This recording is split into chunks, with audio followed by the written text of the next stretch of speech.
Good afternoon. I'm the City of Hudson Mayor, Kamal Johnson. I want to welcome everyone to my third virtual town hall. Before we get started with our guest, a gentleman I've had the pleasure to work with now on many occasions, our Congressman Antonio Delgado, I want to address a few Hudson-specific updates. As many of you are aware, we had a shooting in our city over the weekend, a shooting that claimed the life of an 18-year-old and left another person severely wounded. The safety of our city is of the utmost importance of my administration. You will notice a high increased presence of police in our city, and as your mayor, I understand that this does not solve the root causes of this issue. I've been working with the host organization, and that's all the out of school time providers in our county on ways that we can better work with our youth with the upcoming summer and all the regulations that we may face. Our goal is to keep our youth engaged and focused. Our school district has counselors on call to help with grief and emotional needs of our young people. 2020 has been a tough year for everyone.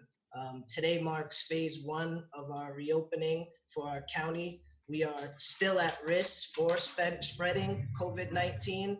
The city has collaborated with Future Hudson on a civic health campaign called Hudson Safe, which goal is to inspire a sense of belonging that reinforces basic safe behaviors, staying home, wearing masks, and keeping distance. Our community's safety depends on wide participation. So I'd like to now introduce our guest. We share the same constituents. I'm happy to have him representing us. So I want to turn it over to our Congressman, Antonio Delgado. Well, hello, everyone, and thank you, Mayor Johnson, for the invitation and for your leadership during these undoubtedly unprecedented times. It is good to be here virtually, at least, and to connect with the community here in Hudson. Certainly challenging times for us all to work our way through, and we need to coordinate at every level of government, from towns to counties, to state, to federal. And I do want to provide a quick update before we go to questions about the work that we've been able to do at the federal level. We have been busy. And have been busy in a large respect on bipartisan grounds, and hopefully we can continue doing that to meet the moment. As I'm sure most folks know, the New York 19, it represents or includes, I should say, 11 counties, including Columbia County.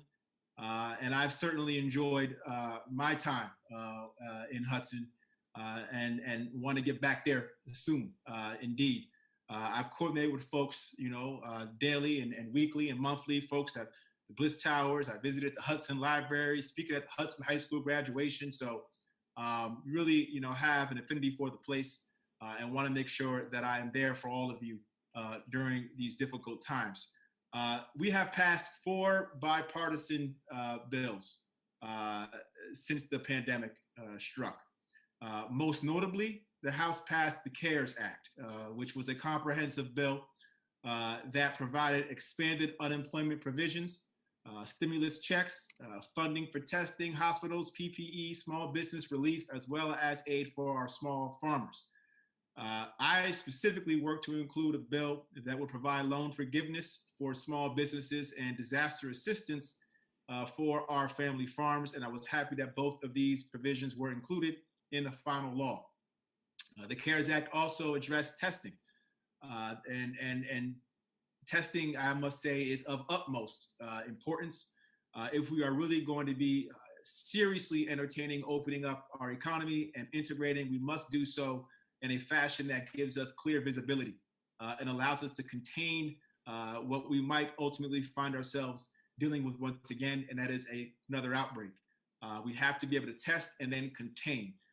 We've invested $200 billion in the CARES Act with our hospitals, as well as we had $75 billion, the last bill before the HEROES Act for hospitals, $25 billion to increase testing, $600 million for community health centers and federally qualified health centers, as well as $225 million for rural health clinics. So been very busy in this space to make sure that we are supporting our healthcare workforce, which has been under siege during this difficult time.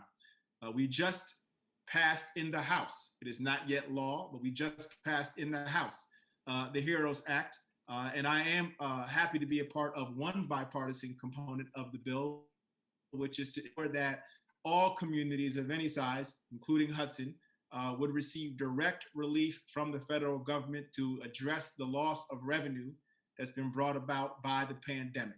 My bill, the Direct Support to Communities Act, would ensure that all localities, towns, hamlets, villages, counties of any size would receive some measure of relief to account for the loss of revenue. That portion of the HEROES Act I introduced with my Republican colleague, Lee Zeldin, on a bipartisan basis.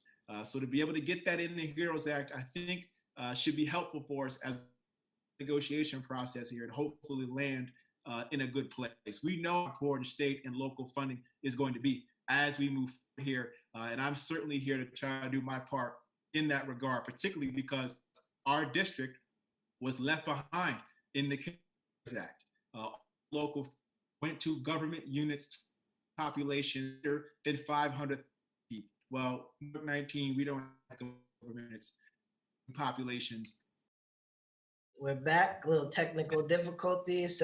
Ironically, we have a question on here about broadband internet for later, but I want to, let you finish where you left off. Yes, I apologize for that. Apparently, we're having some broadband connection issues on our end, so I had to move this to the phone, and I apologize for the inconvenience.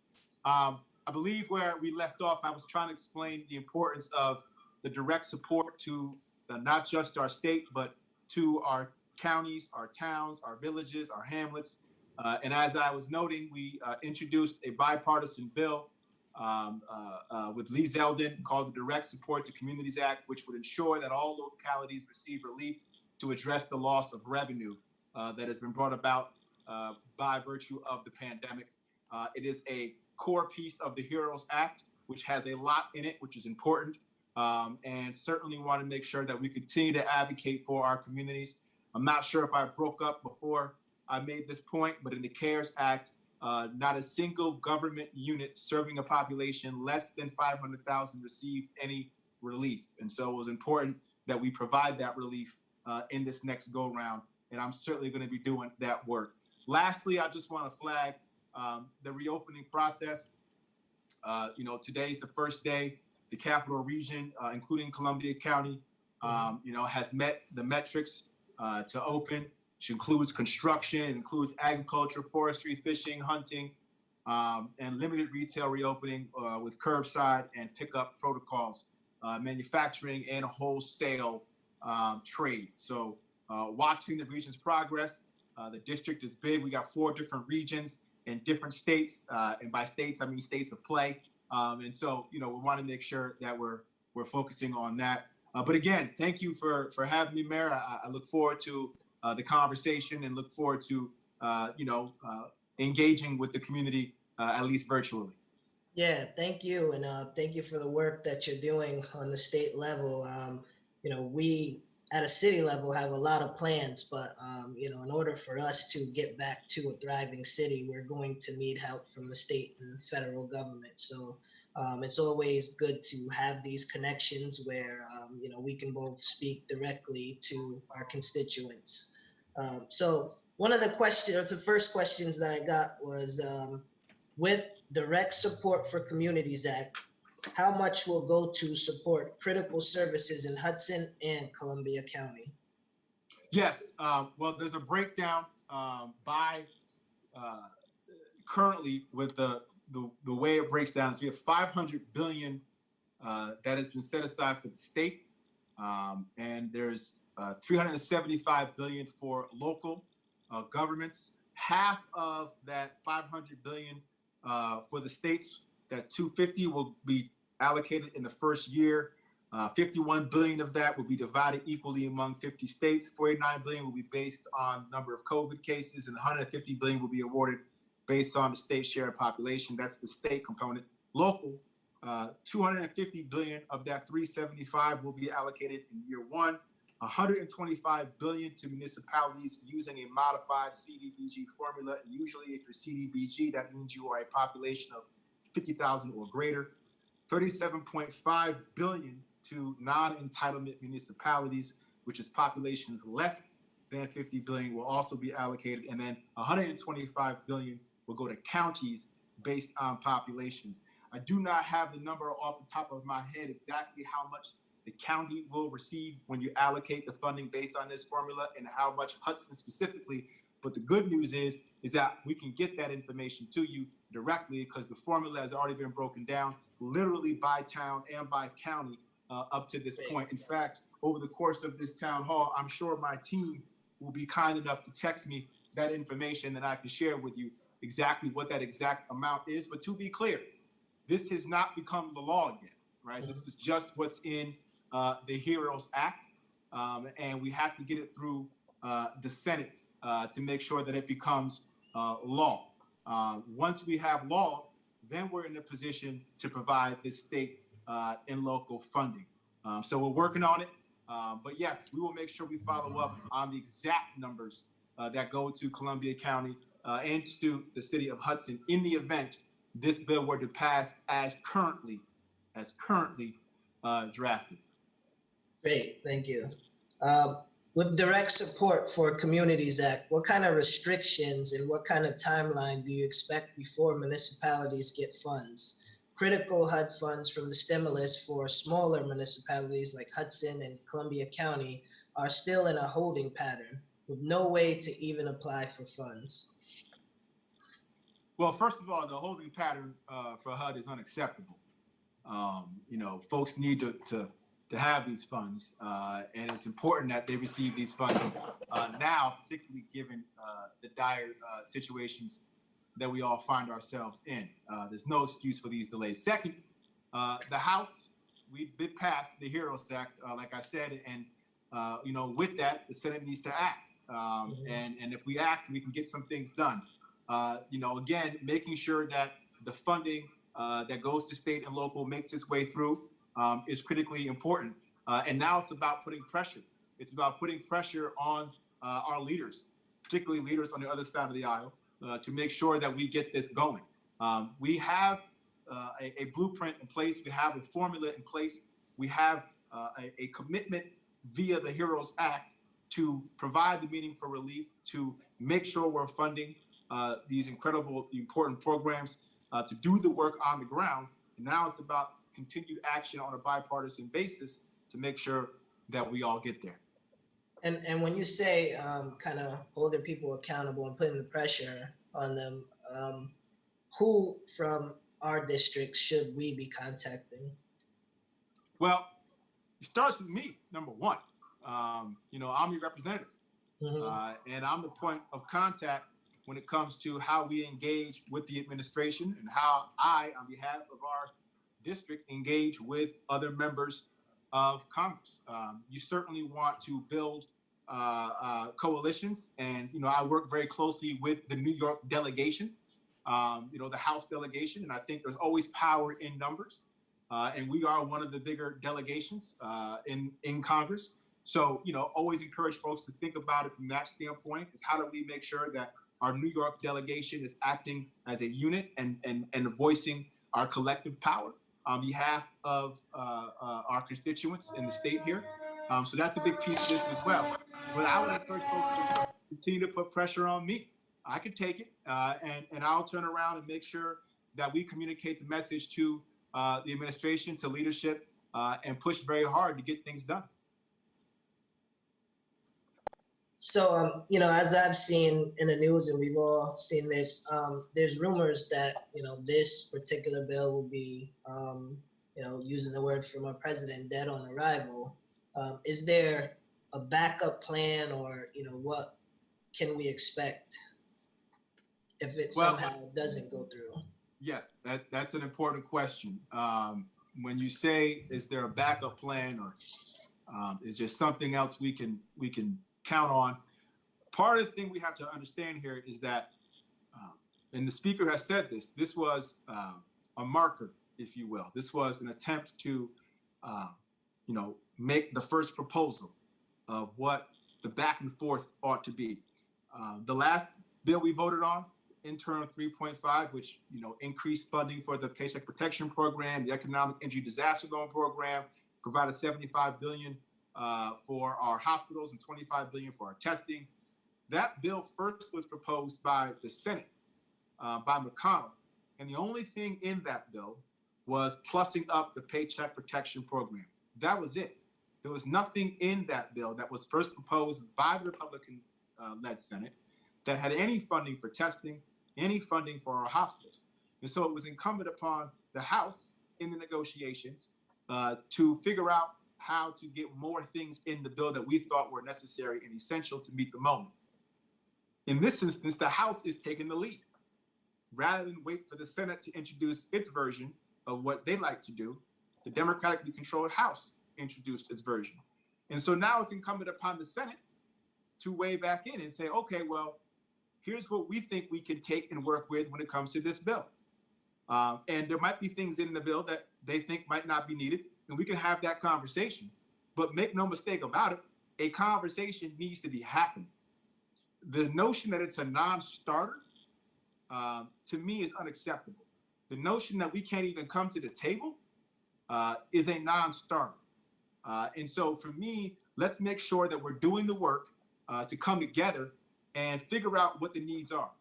And there's no doubt in my mind that there is real bipartisan support for making sure that our local governments, our state governments are supported. There's a lot of common ground in that regard. I'm just getting a text right now. Columbia County is going to receive $22 million from this current formula, and I believe Hudson is going to receive somewhere in the neighborhood of $2 million, based on what I'm seeing pop up on my phone here in real time. Real time. But again, we can get you more accurate and guaranteed information, through email, and you can share that with folks. But again, this is all incumbent upon this becoming law. Yeah. And I hope that, we recognize that there's a time sensitiveness to this. The paychecks people receive, the rebate checks, the unemployment, even the funding we've utilized for PPP, it's all, has a shelf life. And of course, our localities are going to need relief to keep services going. There's a shelf life here that if we don't step up in Congress and meet the moment, people are going to be hurting. The pain is going to continue. And so I do hope that as we move forward, the necessity of action will in fact bring about action. Thank you. You're supporting more broadband in rural areas. This is more important now than ever. Is there funding to increase access in Hudson? We have broadband, but many of our constituents can't afford it. The answer is, in the HEROES Act, there is funding for broadband. I think the exact number is $5.5 billion for emergency home internet connections and the creation of Wi-Fi hotspots for broadband service. So there is money set aside for broadband in the HEROES Act. Listen, the big picture here is the notion that we have communities who are being expected to sustain themselves during this time without broadband, when all the education, all the learning happens online now. All of our businesses are operating online now.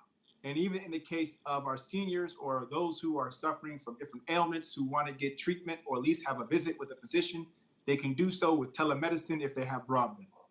But if you don't have broadband, you can't do any of those things. And the fact that so many of our community are going without, when that is such a basic necessity, this has been a problem long before the pandemic. And as you know, if you've been tracking my movements, you know I've been beating the drum on this when it comes to legislation, when it comes to more accurate mapping, when it comes to making sure that we treat this like the basic utility that it is. And so this is going to be a continued focus of mine. And yes, the HEROES Act does have funding for broadband. And hopefully this becomes law. We can begin to allocate that. My understanding is that there was a recent release of some funding through the FCC, and I believe some of that money did go to Columbia in Greene County, if I'm not mistaken, but I have to verify that. But I do think there was a recent distribution of funds not related to the HEROES Act that were meant to sort of shore up some of the broadband issues that our community is facing, and we're going to keep focusing on that. Yeah, thank you. I also be one to say that that's been one of your priorities since coming into office. Food insecurity is drastically increasing. Hudson responded quickly to provide services, but we need more support. What can the federal government do? Well, food insecurity is a massive issue. It's been an issue, again, before the pandemic. A lot of these issues we were confronted with before the pandemic. And particularly what's upsetting about all this is the fact that we have over 5,000, small family farms in our district that, have the ability to provide meaningful relief and shore up the food insecurity that so many folks throughout our community are faced with. And yet we haven't been able to meet the moment.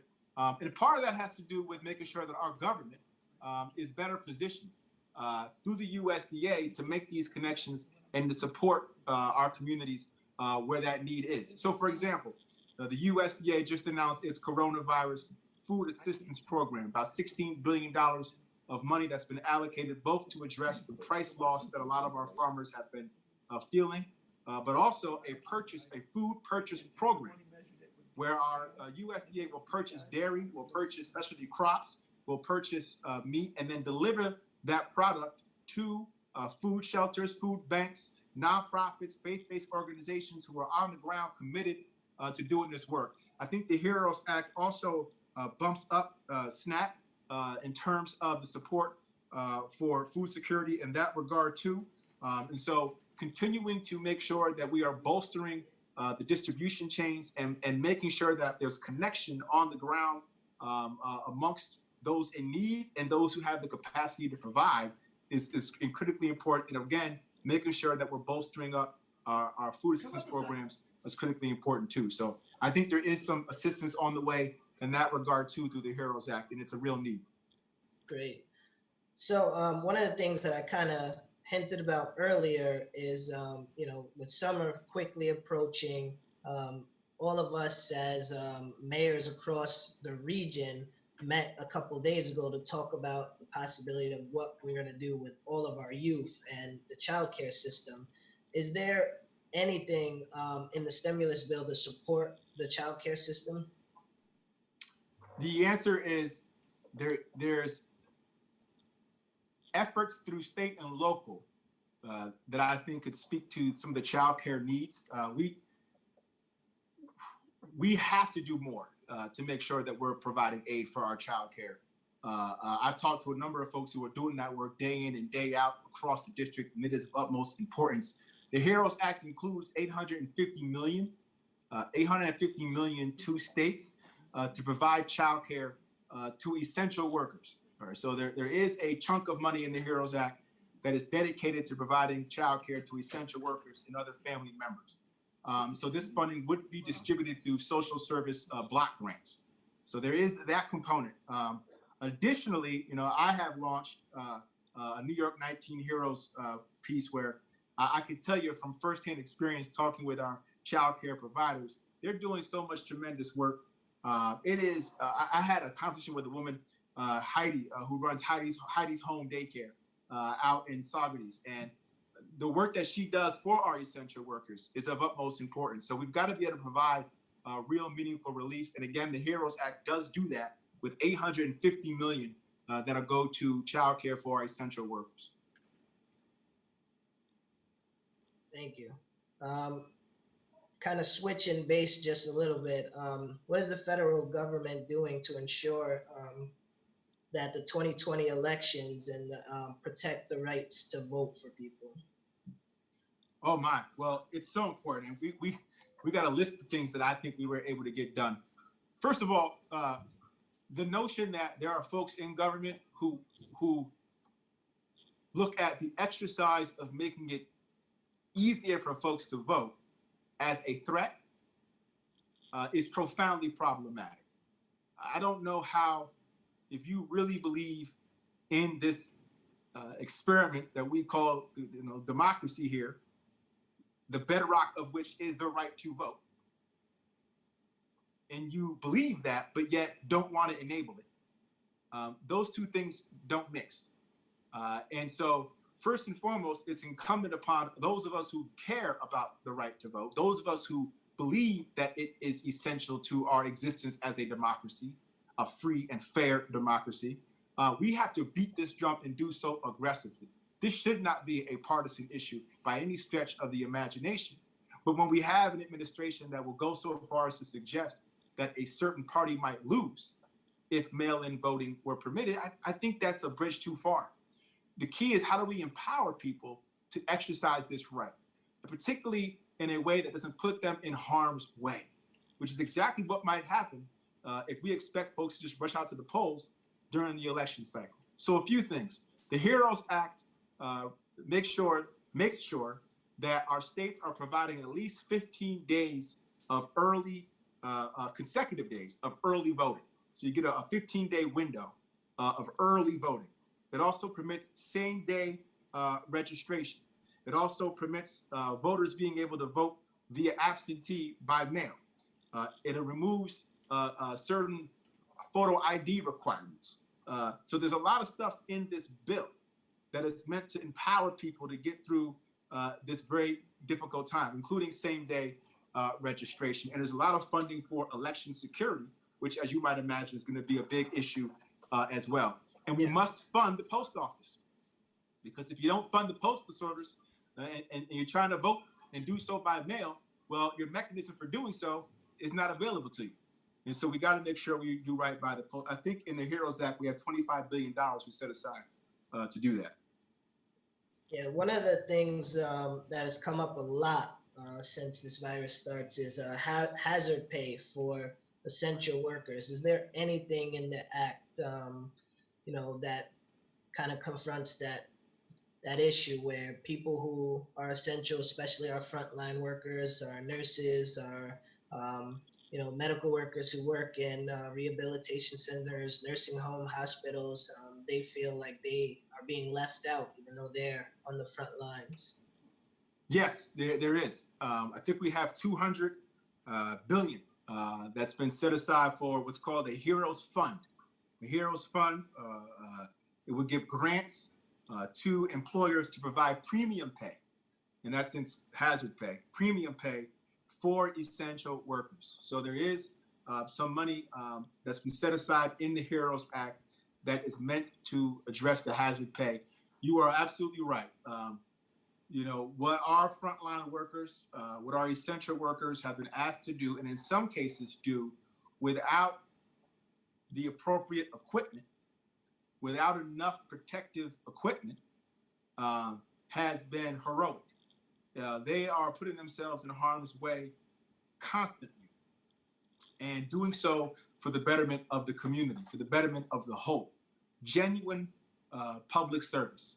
And so it is incumbent upon us at the federal level to do right by them, not only to protect them, which to me, I can tell you, when I talk to a lot of the frontline workers, the essential workers, some of them cringe at the idea of hero talk, right? A lot of it is, well, that's nice, but give us what we need to do our job. That would be the better thing to do. That it's nice to use these terms, but more appropriate would be to make sure we have what we need to be protected and to take care of ourselves and our families. And so that's a big priority of mine as we move forward. Thank you. So the city of Hudson is, a partner on a pilot of universal basic income. There's a good reason to believe that providing flexible money to people who need it the most is the best investment we can make. What do you think of UBI? Well, I certainly think that when you think about the fact that so many of folks before the pandemic lived paycheck to paycheck, I think something like 2/3, when you factor in that 40% of folks of families making less than $40,000 lost their jobs, have lost their jobs. 40% of families making less than that amount have lost their jobs during this pandemic. So the brunt of what's happening right now economically, aside from even the health dynamic, but just economically, has fell upon those who don't even have the capacity to really bear the brunt. The folks who are most vulnerable are the ones who are being asked to carry the heaviest burden. And that is deeply problematic. And so we think about the direct payments that we had in the CARES Act, $1,200, and then the $500 for the each dependent. In the HEROES Act, we continue to build that out. Now, there was a conversation around a direct guaranteed check payment system that will be reoccurring for some time. That did not make its way into this bill, I think in part because the projections around what that would have cost would have taken us into the neighborhood of $5 to $6 trillion. And I think there was a little bit of discomfort by introducing a bill with a price tag that high. I do think, though, that we have to continue to revisit the idea of direct payments on a consistent basis with the understanding that we are not out of the woods yet. I think the concept of UBI and how that might manifest itself, I think is a challenging one in terms of what we collectively on a bipartisan basis are going to be able to process and get done. But I do think that there is room to continue to build upon the direct payments on an incremental basis until we're able to manage ourselves through this crisis. Great. Is there any way, we as a county and local governments can, help you get this message out and, put pressure on our higher elected officials? Is there anything that we can do? Because in order for us to thrive as a city, we are going to be reliant on, federal funding. Well, I think it's important that you continue to reach out, write letters to the editor. From your role, Mayor, you can express why the relief is so urgent. I've seen other local electeds across the district use different platforms to communicate the message, again, through local newspapers or through social media. The more we're able to piece together outward communication from all local electeds across the district on a bipartisan basis, and believe me, it's bipartisan. I've talked to folks all across the district, from county execs to mayors, town supervisors, across the political spectrum. And when it comes to meaningful relief for our communities, we are all singing from the same hymn book here. Everybody knows how important this relief is. So I would just stress for people to continue to beat this drum, continue to put pressure on your local elected officials, continue to express the points of view you can on social media, write into your local papers, and of course, call my office, write us letters, write your Schumer letter, write Gillibrand a letter, and do what we can to make sure that we're going to keep pushing this. Because to be clear, the bill that we introduced in the Senate with the formula, in the House with the formula that goes towards ensuring that all localities get relief, Senator Schumer and Senator Gillibrand have a mirror bill in the Senate. So we have two bills now, bicameral, led by our New York senators in the Senate and myself and Lee Zeldin in the House. That is a good foundation to get something done here. Yeah, I've been in touch, in constant touch with Senator Gillibrand. So, if there's any type of way we can support on the local level or any information, I want to definitely thank you for your time, Congressman, and I want to give you a second to get out any information that we need to know at the local level, and any other initiatives or anything that you're working on that you really want people to know about. Well, let me first thank you again, Mayor, for your leadership. I can only imagine what it's been like for you, in your first 5 months. First 5 months, wrapping yourself around this. But the good people of Hudson, I think, are tremendously lucky to have you.